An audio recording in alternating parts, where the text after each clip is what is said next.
Assalamualaikum warahmatullahi wabarakatuh.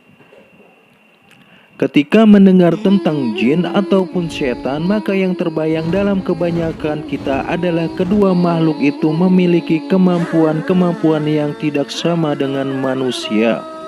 Sekian lamanya setan atau jin digambarkan mempunyai kesaktian.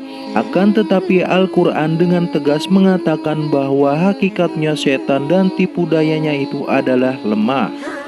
Berikut adalah beberapa macam kelemahan jin, di antaranya tidak bisa mengalahkan orang-orang soleh. Bukti bahwa setan atau jin tidak akan dapat mengalahkan orang soleh adalah perkataan setan sendiri ketika berdialog dengan Allah dalam surat Al-Hijr ayat 39-40. Iblis berkata, "Ya Tuhanku, oleh sebab engkau telah memutuskan bahwa aku sesat, pasti aku akan menjadikan mereka memandang baik perbuatan maksiat di muka bumi. Dan pasti aku akan menyesatkan mereka semuanya kecuali hamba-hamba engkau yang mukhlis di antara mereka." Quran Surat Al-Hijr ayat 39-40. Dari ayat ini dapat dipahami bahwa yang menyebabkan setan itu dapat menguasai seseorang adalah karena perbuatan dosanya. Ketika seseorang itu dekat dengan Allah, maka setan pun akan lari dan tidak akan pernah berani mendekatinya apalagi menguasainya. Setan takut dan lari oleh sebagian hamba Allah. Apabila seseorang betul-betul memegang ajaran agamanya dengan benar serta menancapkan keimanannya dengan tangguh, maka setan pun akan takut dan lari. Hal ini misalnya terdapat pada diri Umar bin Khattab. Dalam sebuah hadis riwayat Imam Tirmidzi, Rasulullah Shallallahu Alaihi Wasallam bersabda kepada Umar, "Sesungguhnya setan sangat takut olehmu, wahai Umar." Hadis riwayat Tirmidzi. Bukan hanya kepada Umar, akan tetapi setan jin kafir juga akan takut oleh orang-orang beriman yang betul-betul dengan keimanannya. Dalam Al-Bidayah wan Nihayah, Ibnu Katsir pernah mengutip sebuah hadis berikut, "Sesungguhnya orang mukmin akan dapat mengalahkan syaitannya, sebagaimana salah seorang dari kalian yang dapat mengendalikan untanya ketika bepergian." Hadis riwayat Ahmad.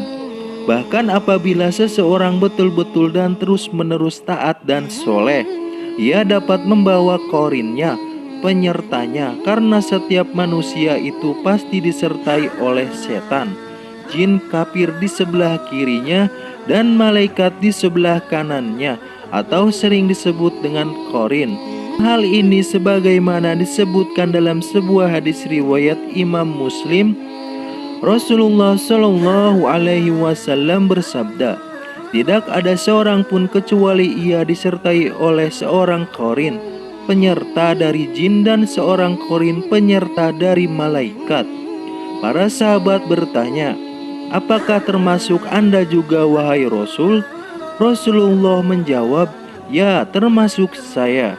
Hanya saja Allah menolong saya sehingga jin itu masuk Islam. Ya, jin tadi tidak pernah menyuruh saya kecuali untuk kebaikan." Hadis riwayat Muslim. Jin takluk dan taat kepada Nabi Sulaiman alaihi salam. Di antara mukjizat Nabi Sulaiman alaihi salam adalah dapat menaklukkan jin dan syaitan, sehingga semuanya dapat bekerja atas perintahnya. Hal ini sebagaimana ditegaskan dalam ayat Al-Quran berikut ini dalam surat Sad ayat 36-38. "Kemudian kami tundukkan kepadanya angin yang berhembus dengan baik menurut kemana saja yang dikehendakinya. Dan kami tundukkan pula kepadanya syaitan-syaitan semuanya, ahli bangunan dan penyelam, dan syaitan yang lain yang terikat dalam belenggu." Quran Surat Sad ayat 36-38. Mukjizat ini diberikan kepada Nabi Sulaiman sebagai pengabulan atas doanya yang mengatakan, Dan berikanlah kepadaku kerajaan yang tidak diberikan kepada seseorang setelahku. Quran Surat Sad ayat 35. Doa Nabi Sulaiman inilah yang menyebabkan Rasulullah tidak jadi untuk mengikat jin yang datang dengan melemparkan anak panah ke muka beliau. Dalam sebuah hadis Muslim dikatakan dari Abu Darda berkata, suatu hari Rasulullah Shallallahu Alaihi Wasallam bangun. Tiba-tiba kami mendengar Rasulullah mengatakan, "Aku berlindung kepada Allah darimu." Kemudian Rasulullah Shallallahu Alaihi Wasallam juga berkata, "Allah telah melaknatmu sebanyak 3 kali." Rasulullah lalu menghamparkan tangannya seolah-olah beliau sedang menerima sesuatu. Ketika Rasulullah selesai sholat, kami bertanya, "Wahai Rasulullah, kami mendengar Anda mengatakan sesuatu yang belum pernah kami dengar sebelumnya. Kami juga melihat Anda membukakan kedua tangan Anda." Rasulullah menjawab, "Barusan iblis musuh Allah datang membawa anak panah api untuk ditancapkan di muka saya. Lalu aku berkata, aku berlindung kepada Allah darimu sebanyak 3 kali. Kemudian saya juga berkata, Allah telah melaknatmu dengan laknat yang sempurna sebanyak 3 kali. Kemudian saya bermaksud untuk mengambilnya. Seandainya saya tidak ingat doa saudara kami Sulaiman, tentu saya akan mengikatnya sehingga menjadi mainan anak-anak penduduk Madinah." Hadis riwayat Muslim. Jin atau setan tidak dapat menyerupai Rasulullah. Setan dan jin tidak dapat menyerupai bentuk dan muka Rasulullah Shallallahu Alaihi Wasallam. Oleh karena itu, apabila seseorang bermimpi melihat Rasulullah Shallallahu Alaihi Wasallam, maka ia sungguh telah melihatnya. Dalam hadis sahih dikatakan, Rasulullah Shallallahu Alaihi Wasallam bersabda, "Barang siapa yang bermimpi melihatku, maka dia sungguh telah melihatku. Karena setan tidak dapat menyerupaiku." Hadis riwayat Muslim.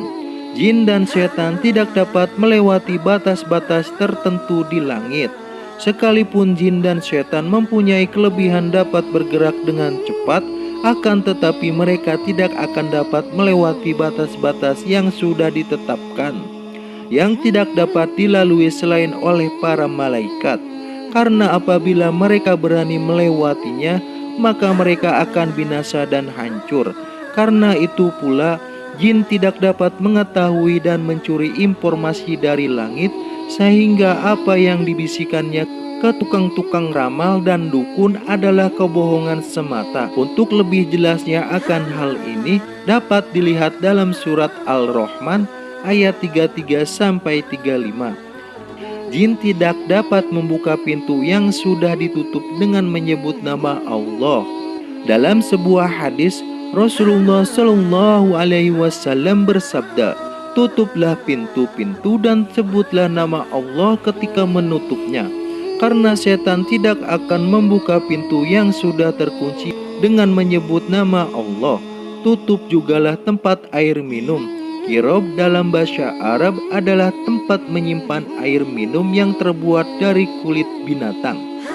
Dan bejana-bejana kalian untuk masa sekarang seperti lemari, bufet, kulkas, dan lainnya, sambil menyebut nama Allah, meskipun kalian hanya menyimpan sesuatu di dalamnya.